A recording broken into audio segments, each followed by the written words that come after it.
নমস্কার, আমি রাই। আজকে গণেশ চতুর্থী, আমরা তাই বেরিয়েছি একটু বিকেল বেলায় বাইরে। এখানে মহারাষ্ট্রে গণেশ চতুর্থী ভীষণ ভালোভাবে পালন হয়। সারাদিন বৃষ্টি হচ্ছিল, তবে বিকেল বেলায় একটু বৃষ্টিটা থামাতে আমরা বেরোতে পারলাম। দেখা যাক, সারাদিনে জানেন তো খুব ইচ্ছা করছে একটু লাড্ডু বা একটু মোদক খাওয়ার। অনলাইনে দেখলাম ছোট প্যাকেটগুলো একদম আনঅ্যাভেলেবেল হয়ে গেছে। দেখা যাক, সেই সন্ধানেও বেরিয়েছি, যদি পাওয়া যায়। এটা আজকের দেখা প্রথম গণেশ ঠাকুর এবং তার প্যান্ডেল হপিং। বেশ ভালো সাজিয়েছে। ভেতরে যাতে একদম বৃষ্টির জল না পড়ে তার ব্যবস্থা রয়েছে, তার সাথে বেশ কিছু স্টলেরও ব্যবস্থা রয়েছে। খুব ভালো লাগলো, ভীষণ ভালো লাগছে। চারিদিকটা কি সুন্দর সাজিয়েছে দেখুন, উপরের ঝাড়বাতিগুলোও খুব সুন্দর। তবে এখানে প্রত্যেকটা প্যান্ডেলেরই একটা বিষয় দেখলাম, আলাদা করে একটা নিচে গণেশ ঠাকুর রেখে তার পুজোটা করা হয়, আর ওপরের গণেশ মূর্তিটাও আমার মনে হয় সেটা দেখার জন্য বেশ ভালো সিস্টেম। একটা ঠাকুর দেখা হয়ে গেছে, এবার দ্বিতীয় ঠাকুর দেখতে যাওয়ার পালা। চলো। এখানে দেখুন ঠিক যেন একটা মেলার সেট আপ হয়েছে।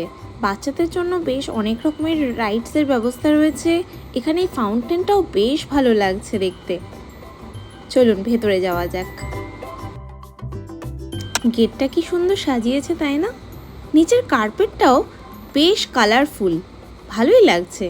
অনেক রকমের স্টল বসেছে। সব থেকে যেটা ভালো লাগলো, এখানে গুড়ের তৈরি বিভিন্ন রকম লাড্ডু পাওয়া যায় জানেন।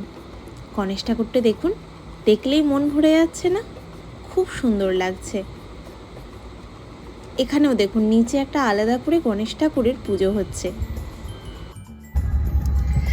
দুটো গণেশ ঠাকুর দেখা হয়ে গেছে। যদিও আজকে অনেকটা আমরা কিছু ঘুরতে পারবো না, আমাদের কাছাকাছি যেগুলো হয়ে গেছে। দু জায়গায় প্রসাদ খাওয়াও, মানে লাড্ডু তো না, এখানে বুঁদিয়া, যেটা বুঁদিয়ার মধ্যে সেও ভাজা মিশিয়ে এটা প্রসাদ হিসেবে দেয়, সেটা মানে প্রসাদ পাওয়া হয়ে গেছে। প্রসাদ অল্পেই সন্তুষ্ট, কিন্তু পাওয়া তো হয়েছে বলুন। এখানেও এক জায়গায় পুজো হচ্ছে, কি সুন্দর লাগছে দেখুন।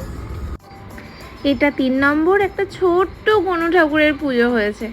প্যান্ডেলটা কিন্তু নেহাতে ছোট নয়, অনেকটা জুড়ে, বাইরে থেকে বোঝা যাচ্ছে না তাই।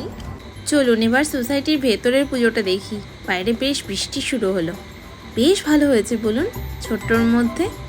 সমস্ত ঠাকুর দেখা শেষ হলো আজকের মতো। একদম দেখে বুঝতেই পারছেন চুল ভিজে গেছে।